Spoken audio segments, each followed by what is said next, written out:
Ecco Villa d'Orsi, la villa finita sotto la lente di ingrandimento della magistratura, un immobile a 2 piani a Montaperto in una delle zone più belle e panoramiche della frazione. È qui che, secondo l'accusa, il presidente della provincia regionale di Agrigento avrebbe piantumato una quarantina di palme acquistate dall'ente per essere destinate al verde pubblico o all'orto botanico. Palme di prima scelta della famiglia Washingtonia, per la cui piantumazione d'Orsi, sempre secondo l'ipotesi accusatoria del PM Giacomo Forte e dell'aggiunto Ignazio Fonso, si sarebbe avvalso della consulenza dell'agronomo Giovanni Alletto e dell'architetto Vincenzo Buono, entrambi dipendenti provinciali. E ancora, Eugenio D'Orsi si sarebbe avvalso di alcune imprese edilizie, vincitrici di appalti alla provincia, per eseguire lavori in villa o per ottenere dalle stesse sconti sostanziosi, e non avrebbe saldato 10.000 euro ad una impresa che aveva seguito dei lavori nella villa perché di fiducia della provincia. Episodi, fatti e circostanze sui quali D'Orsi è chiamato a chiarire mercoledì 19 ottobre davanti al PM, che gli ha inviato per tramite della Guardia di Finanza un invito a comparire. Un'inchiesta che vede tra gli indagati anche funzionari e dirigenti della provincia,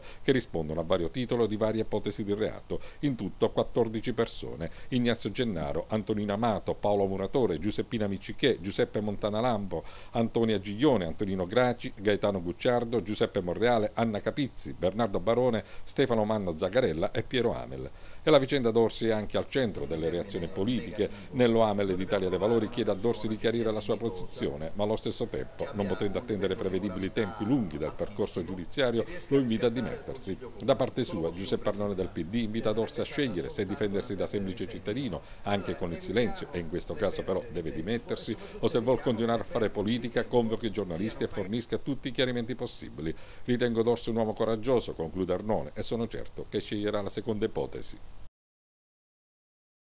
D'Orsi ha risanato la provincia, ha passato le spese di rappresentanza da 260.000 euro a 20.000 euro, abbiamo dei pareri della Corte dei Conti, abbiamo realizzato il patto di stabilità, stiamo cercando di trovare le soluzioni per i precari.